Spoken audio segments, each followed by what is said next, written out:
Аша құмарланып деген үзінді Ыбырайдың қай өлеңінен табыңыз. Өзен или жаз? Өзен ба, жаз ба? Жаз. Жаз, Біз қалай деп айттық? Жазда күн Күн және болғанда гүл деген сөздер болады деп айттық. Өте жақсы. Әлия, жасай ғой. Төменде берілген ақпараттың дұрыс қате екенін анықтаңыз. Жаз әлеуметтік теңсіздік тақырыбында өлең, бұл қате, ол табиғат жайлы өлең болатын. Өзен өлеңі табиғат лирикасынан алған, бұл дұрыс. Сосын азған елдің хандары өлеңінде ғылым туралы айтылған, бұл қате. Залым төреге өлеңі монолог түрінде жазылған, бұл дұрыс. Кел балалар оқулықтың бетін ашқан өлең, бұл дұрыс. Демек, сонда саз деген. Саз деген сөз шығу керек. Өте жақсы. Әлия, Роза, кәне, үшінші сұрақ. Екінші сұрақ деген. Ыбырай Алтынсариннің жаз өлеңде кездесетін суреттеулерді көрсетіңіз. Көңілін суын ішсең ашылады, жоқ, тілегің алдында жоқ, таулардың жинағы жоқ, ұшпақтың күн сәулесі жерге түсіп осы болады. Қоғанда көңілге ықыласпен жоқ, аспаннан рағым күн төнгенде осы болады. Осы болады. Күн және гүл, демек, дей және и жауаптар. Бота, сәлеметсіз бе? Біздің даусымыз сізге жақсы естіліп тұрса, мынау 4-ші сұрақты оқи қойшы, 3-ші сұрақты оқи қойыңыз. Саламат ағай. Оқи қой. Ыбырайдың қазақ қауымында озық мәдениетті елдердің үлгі өнегесін көрсету идеясын ұстаған туындысын анықтаңыз. Кел балалар оқулық, әсемпаз болма әрнеге, еліне жатқан, оқудан қайтқан жігіт. Өнер мен бар жұрттар дейді. Кел балалар оқулық деп ойлаймын енді. Үлгі өнегесін көрсету идеясы. Жоғатыңыз. Бұның жауабы қалай болады? Бұл өнер, білім, бар жұрттар деген болады. Өнер, білім, бар жұрттар болады, Өнер, білім, бар жұрттар, тастан сарай салғызды деп, өзге мемлекеттерді қазақтарға, қазақ қауымына соларды үлгі етеді. Жарай ма? Жақсы. Бұны түсінікті. Жақсы. Кәне, Әлия? Бірді оқи ғой. Ыбырайдың әңгімелеріне қатысты мәліметтерді сәйкестендіріңіз. Байлы бұл қазір Қытай жұртына ежелгі заң дейді. Ананың сүйу. Қазір басқасын айтайын. Аурудан аяған күштірек. Бұл ананың сүюдің айқын үлгісін көрсетеді. 2D болады. Аспаңыз, 2D болатын болса, жауап не А болады, не Е болады. Не болады. Бақша ағаштары. Бұл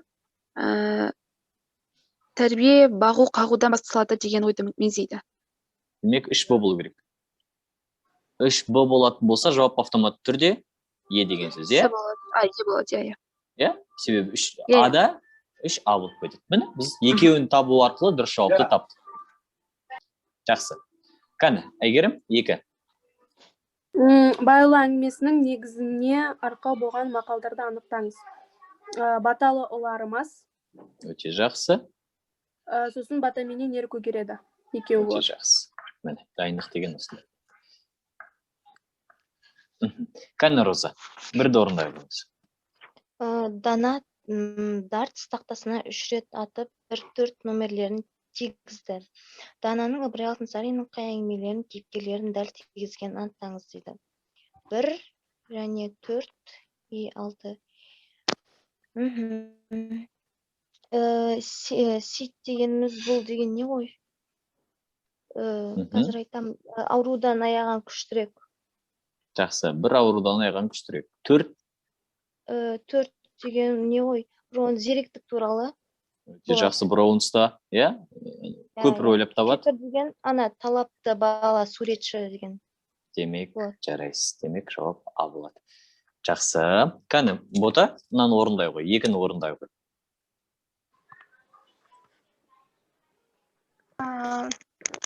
Мен Ыбырай Алтынсаринді келесі өтем 140-та. Бұнда да көрейін. Көріңіз, біргеніңше. Сүюге арналған әңгімелерін көрсетіңіз. Байлыл, таза бұлақ, залым төреге өрмекші. Бақша ағаштары, ейістер. Мәссаған. Залын төреге деген сондікі. Әңгімелер залын төреге ол өлең. Иә, өлең. Әй жігіттер ол өлең. Жан жануарлар айтысы тіпті оныкі емес. Иә.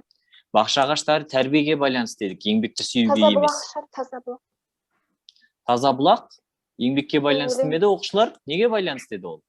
Жоқ, Жоқ, адамгершілік. бұлақ көрсең көзін аш деген адамгершілік. Адамгершілікке. Аурудан аяған күшірек, бүгін ғана айттық, ол Адамгершілік. Ол мейірімділік, мейірімділікке байланысты жауап, сол үшін байлы ол өрмекші. бата жайлы болады. байлы бата жайлы бүгін ғана айттық, өрмекші, құмырсқа және қарлығаш. Қарлығаш.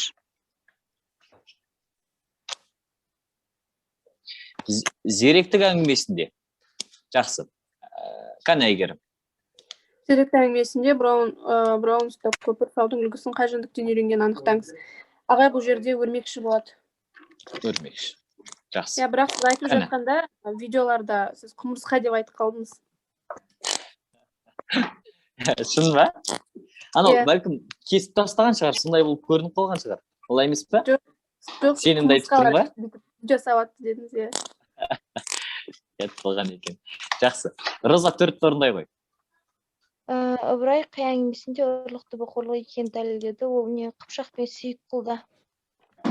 Бақтығұлдың несі ұрлықты бұқорлық. Бақтығұл, иә? Інісі. Өте жақсы. Ал бастадық. Ыбырай қайырымды түлкі мысалын кімнен аударған? Крыловтан. Ушинский ма, Крылов па? Бір. Крылов. Кеттік. Жақсы. Мұсылмандық тұтқасы еңбегі қай жерде басылып шығады? Қазанда. Қазанда.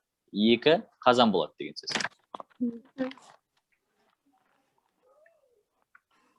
Жақсы.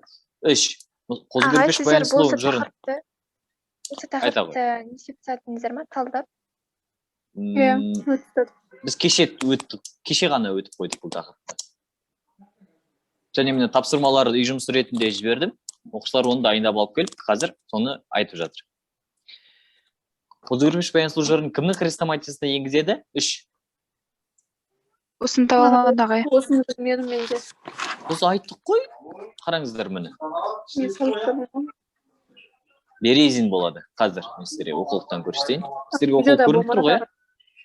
Видеода болмады. Сабақ кезінде айттық қой. Қазір қозы көрпеш баян сұлу. Қазір.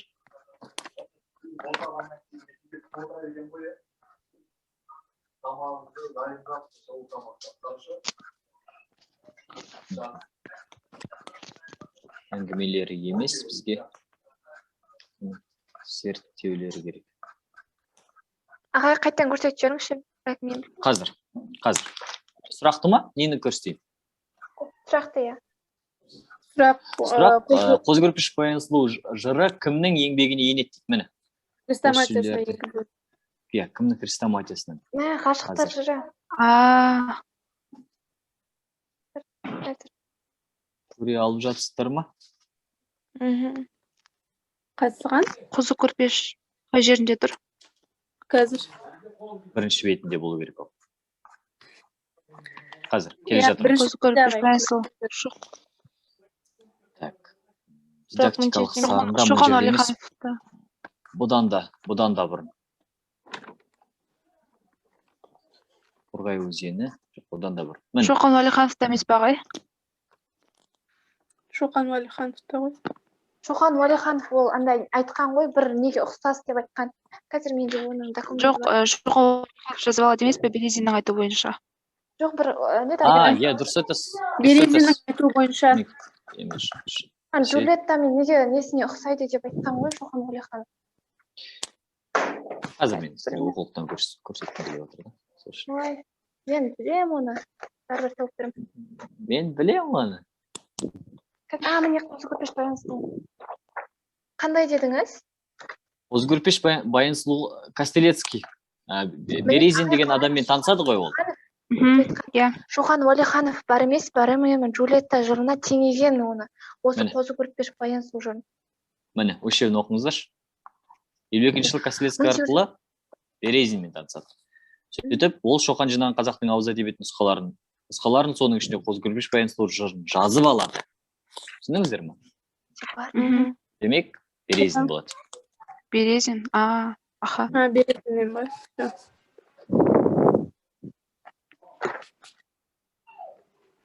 Үш сол үшін Березин болады. Міне нәрсе жазыпты ғой, мәссаған. Қай жерде? Өзіңіз дәптеріңізде ма? Ой, камераны қосып көрсетейін. Ой, қалай перевод жасаған? Көрініп тұр ма менің камерам? Жоқ, көрінбейді. Алыстан болып тұр. Мінекей, ой, атаңыз қалама қойшы.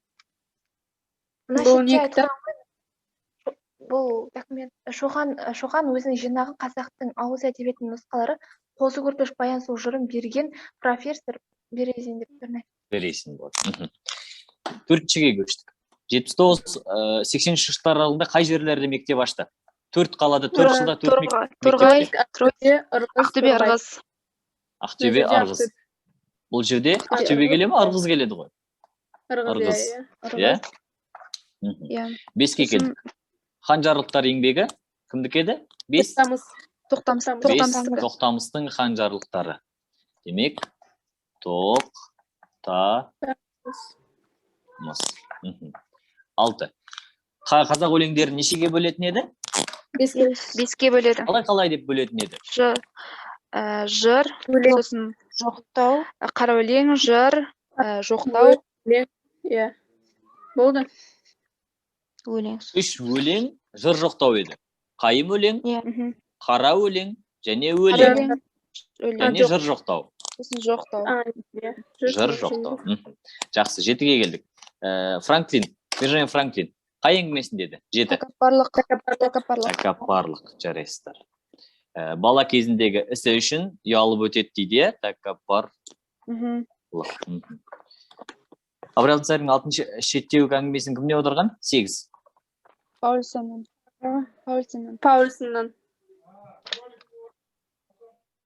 Жақсысы.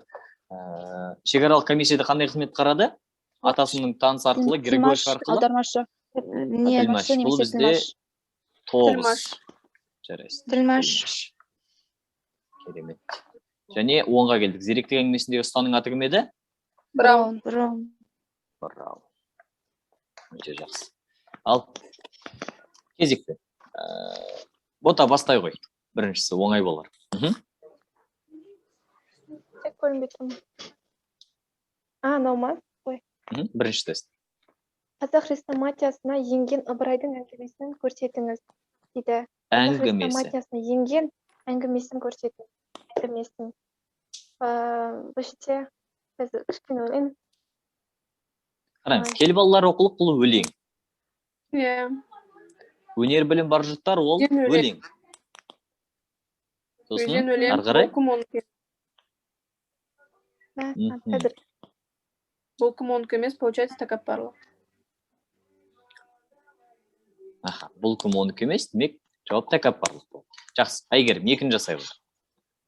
Ыбырай жасаған еңбек адамның үлгісін көрсетіңіз. Бұл жерде атымтай жомарт елін жомарт болып еліне көмектеспей ме адамдардың несіне.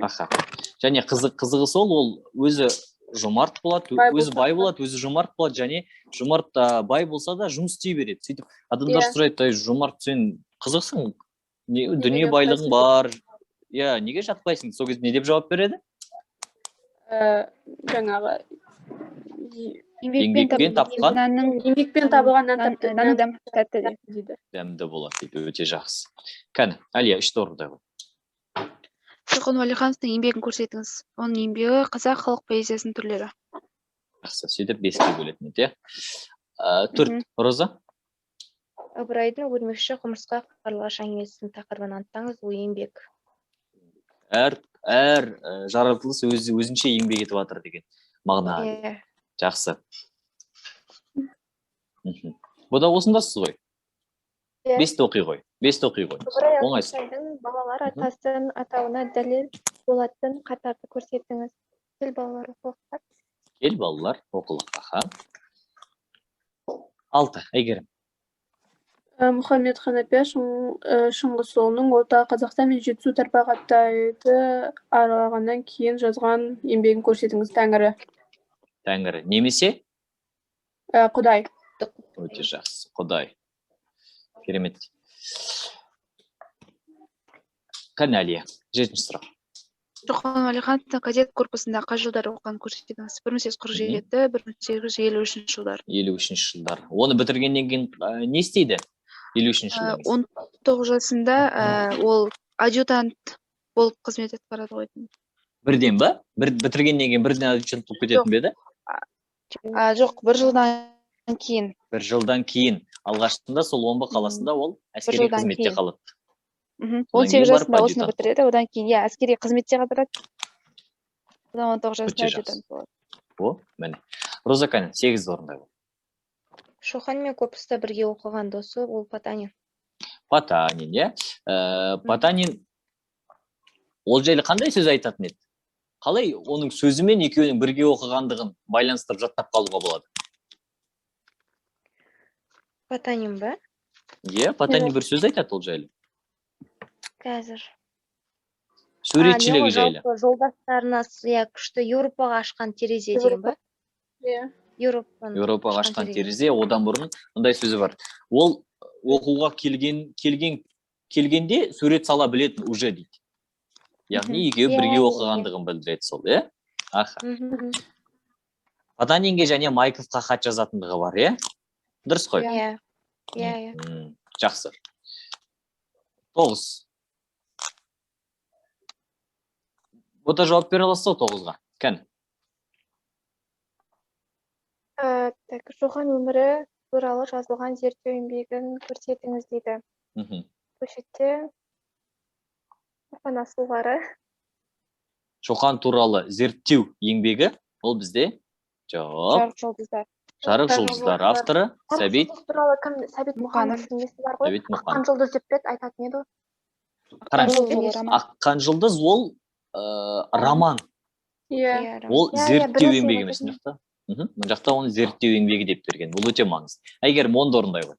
Қыпшақ Сейітқұл әңгімесінде бас кейіпкердің қандай кәсіп түрімен шұғылданғанын көрсетіңіз. Бұл егіншілік. Иә. Осы әңгімесі арқылы отырықшылдыққа шақырады. Жарай ма? Көшпелілікті қояйық, отырықшылыққа алсайық дейді. 11. Әлия. Ана жырын алғаш орыс ғалымдарына таныстырғаны кім екенін айтыңыз. Ол Шоқан Уәлиханов. 12. Роза. Шоқан қазақ елінің өлеңдерінің қанша түрін көрсеткенін анықтаңыз. 5. 5 түрін. Қай шығармасында? Қай еңбегінде? Қазақ халқының түрлері. Поэзиясының түрлері. Қазақ халық поэзиясының түрлері. 13. Кәні Бота.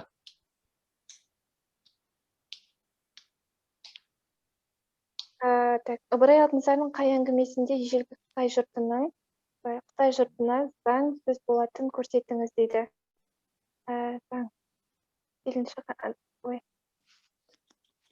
Әкесін өлтірейін, қолын шабайын деп жатады ұрлығы үшін. Қытайда сондай заң бар екен. Сөйтіп бір бала жүгіріп келеді. Бала жүгіріп келіп.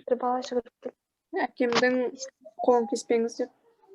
Бұл мейірімді бала, иә? Жақсы. Әйгерім 14. Өзім айтайыншы. Сіз білетін бе едіңіз? Осы Қытай өте беріңіз. 14 орындаңызшы Бота. Бота 14 орындаңызшы. Ыбырай Алтынсарин өміріне қатысты берілген ақпараттарды ретімен орналастырыңыз. Торғай облыс мектебінде инспекторына тағайындалады және де шекара барады дейді. Біріншісі Татаринск Петербург Қазан қаласына барады дейді. Өшеттеші бірінші не болады деймін. Ол Ыбырай Алтынсарин мен білем бұны. Бірінші ол Орынборда не ашпаймын мен. Торғайда. Қараңыз. Мынау басында тілмәш болып орналасады ол. Оқуды бітіргеннен кейін тілмәш болып орналасады. Осы жерде ең біріншісі, осы екіншісі. Демек, жауап не? А болады, не Е болады. Енді сол екеуінің арасынан тауып беріңізші бізге қайсысы болады?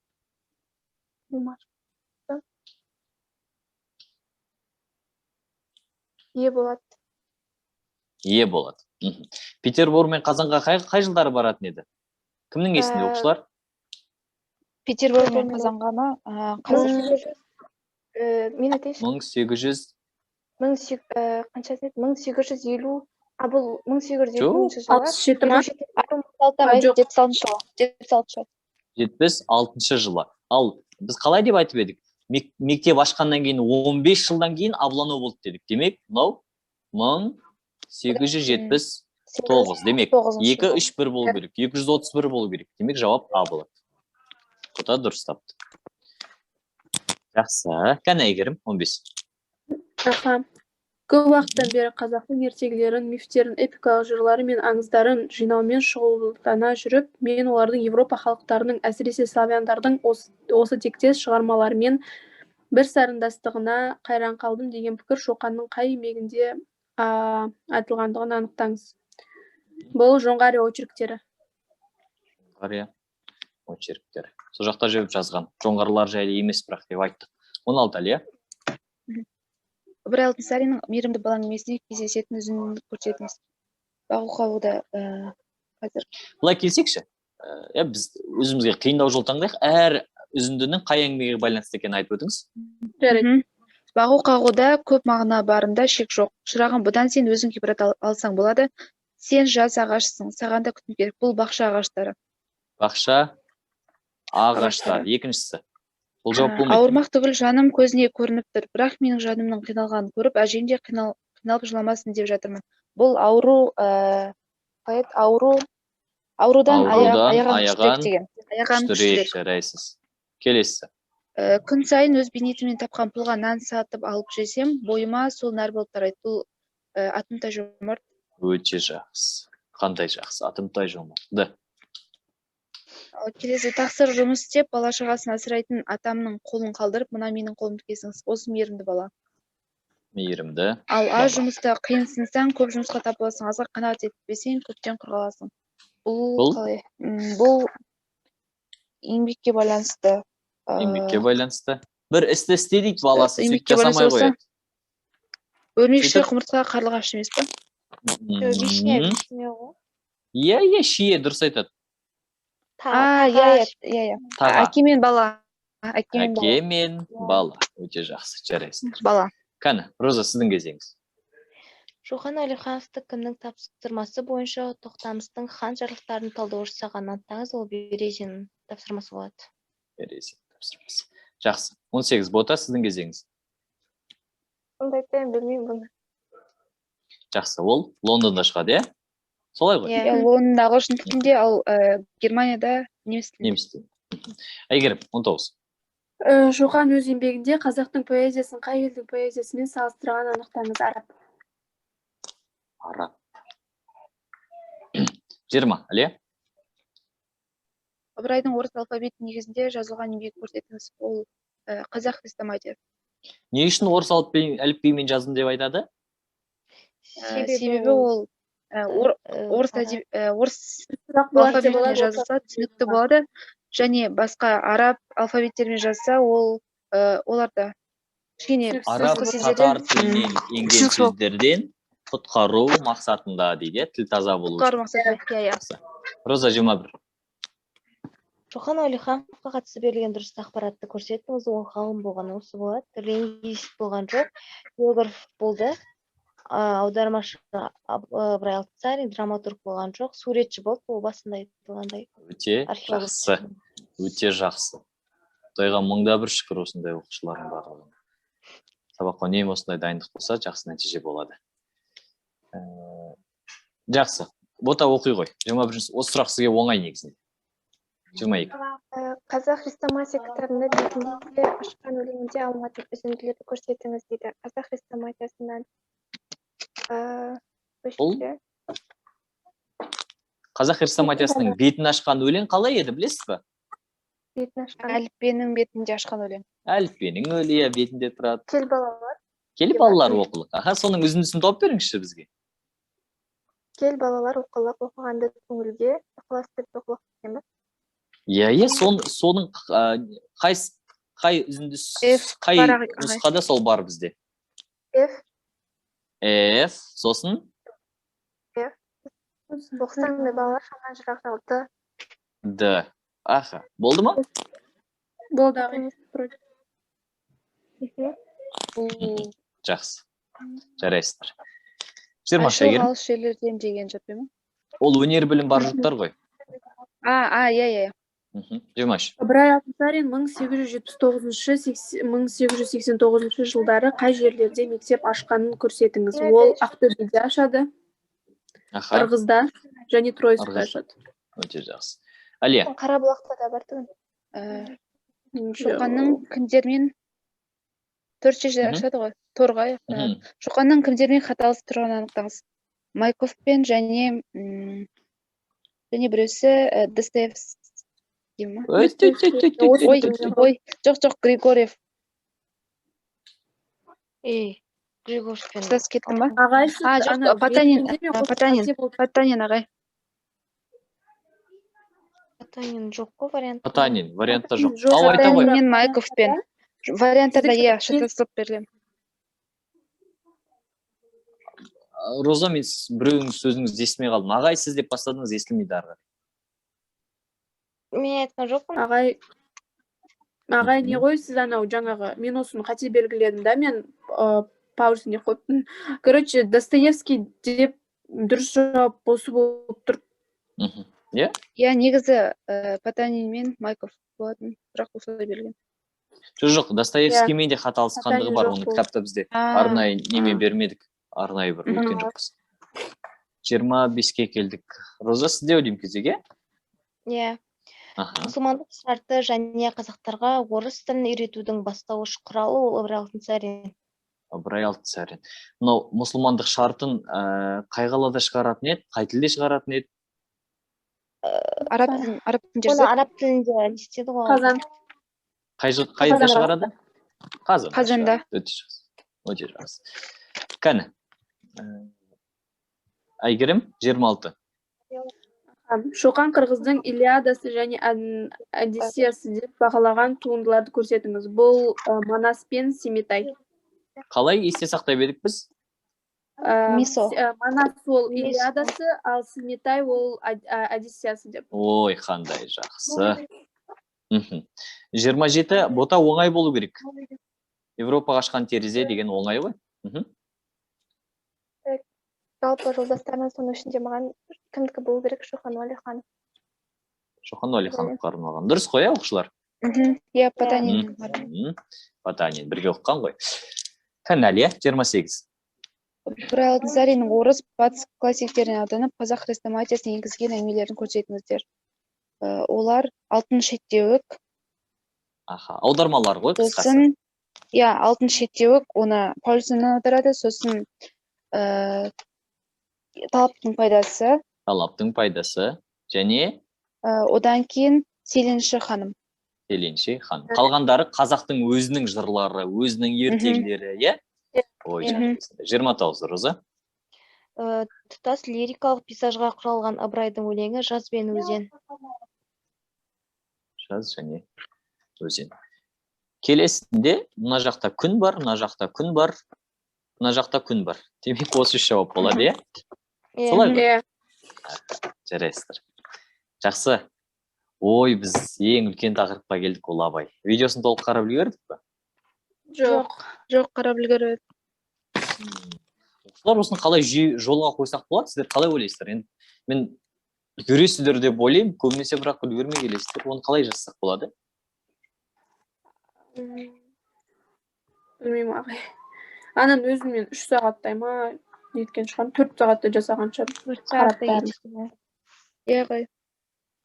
Ұзақ бәрін көріп, жаттап, оны жазып, үлгермей жатыр қарап. Сіз тағы да конспект жасайсыз ба оны? Иә Түртіп. Бәрін тоқтатып. Онда қиындау. Ал мен аптаның басында бірден айтып қойсамшы, осы тақырыптарды өтеміз деп. Ол кезде үлгересіздер ме? Ол кезде ана өзіміздің сұрақтар болды тағы, тарих деген мотиваттық деген. сол ғой, иә. Еще мектеп бар, қазір. Мектеп. Мектептің сабақтары бар. Аға Иә. еще бізге емтихан болады екен. Госэкзамен бар. Жақсы, Құдай бір жөнін қылар. Жақсы. Абай Құнанбайұлы. Негізі көреміз Қазір- ағай. Көреміз. Көреміз ба? Иә, иә. Жақсы. Бір жүйеге түсіп аламыз, ана осы кезде оңай.